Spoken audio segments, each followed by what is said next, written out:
प्राचीन रोमन साम्राज्य के मंदिर एक बार खंडित हुए और फिर कभी दोबारा खड़े ना हो सके। यूनान में उनकी देवताओं को शैतान बताकर मंदिर ध्वस्त कर दिए गए, तो फिर कभी बन नहीं सके। ज्यूज, डायोनाइसिस और अपोलो को अब कोई नहीं पूजता। मिस्र की महान सभ्यता एक बार तहस नहस हुई तो दोबारा संवर नहीं पाई। आज केवल उसके अवशेष ही बाकी हैं। फारस के आताशगाहों की अखंड अग्नि एक बार बुझा दी गई तो दोबारा उन्हें जलाने के लिए कोई नहीं बचा। मेसोपोटामिया की सभ्यता पर केवल एक बार सिकंदर ने आक्रमण किया और वो एक झटके में समाप्त हो गई। उनके देवताओं के अब कोई नाम भी नहीं जानता। संसार की समस्त प्राचीनतम सभ्यताओं पर हुए सारे बर्बर आक्रमणों को मिला दें, उससे भी अधिक आक्रमण अकेले काशी पर हुए। लेकिन काशी बार बार उठ खड़ी हुई। असभ्य और बर्बर आक्रमणकारियों के हर चिन्ह को साफ करके काशी प्रकाशमय हो उठी। आज भी हर ओर हर हर महादेव की गूंज है।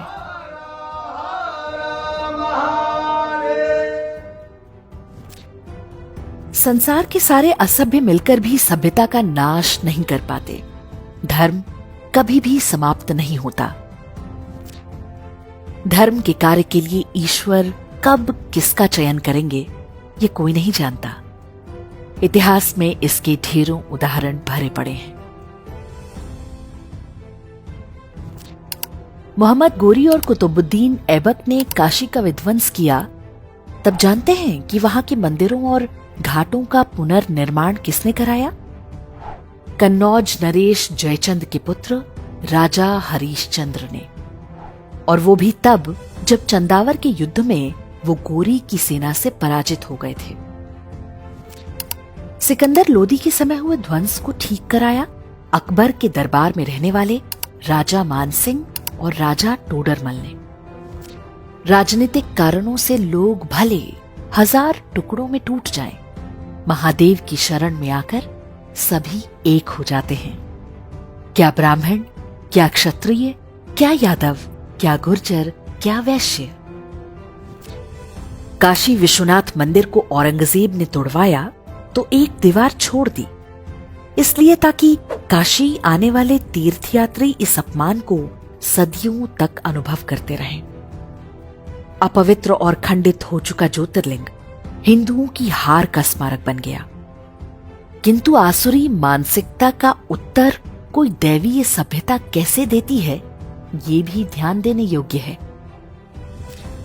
औरंगजेब द्वारा कराए ध्वंस के लगभग 100 वर्ष बाद जब राजमाता अहिल्याबाई होलकर ने मंदिर का निर्माण किया, तो उसके कुछ दिनों बाद ही महाराजा रणजीत सिंह जी ने मंदिर के दोनों शिखरों को सोने से मढ़वा दिया। दिल्ली में बैठे मुगलों की आंखों के सामने मंदिर पर 22 मन सोना चढ़वा कर दिखा दिया कि लुटेरों की सेंधमारी से महान सभ्यताओं का वैभव समाप्त नहीं होता। तोड़ने वाले समाप्त हो जाते हैं, रचने वाले समाप्त नहीं होते। अयोध्या में वर्ष 1528 में बाबर ने जब भगवान श्री राम के जन्मस्थल पर बने विशाल मंदिर को ध्वस्त करा के एक शैतानी ढांचा खड़ा किया, तो उसने भी नहीं सोचा होगा कि ये युद्ध अभी समाप्त नहीं हुआ। 500 वर्ष तक हिंदू निरंतर संघर्ष करते रहे।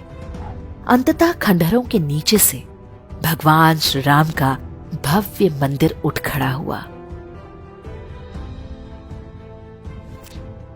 हमारा ये संघर्ष न आज आरंभ हुआ है, न अभी इसका अंत है। सोमनाथ से जो क्रम आरंभ हुआ है, वो अयोध्या, काशी या मथुरा पर ही थमने वाला नहीं है। सनातन सभ्यता के हर प्रतीक को हमें वापस लेना है। ये प्रण 1 अरब हिंदुओं को अपने हृदय में बिठाना होगा। ये विश्वास बनाए रखना होगा कि एक दिन शारदा पीठ, मुल्तान, कटासराज और हिंगलाज माता से लेकर ढाकेश्वरी तक की बारी आएगी। कुछ सपने हम अपनी आंखों से सच होते देखेंगे और बहुत कुछ अपनी आने वाली पीढ़ियों के हृदय में बिठा कर जाएंगे। प्रण करें कि अखंड हिंदू राष्ट्र एक दिन साकार होगा। ये हमारा सौभाग्य होगा कि इस नव निर्माण की नींव में एक ईंट हम भी हैं।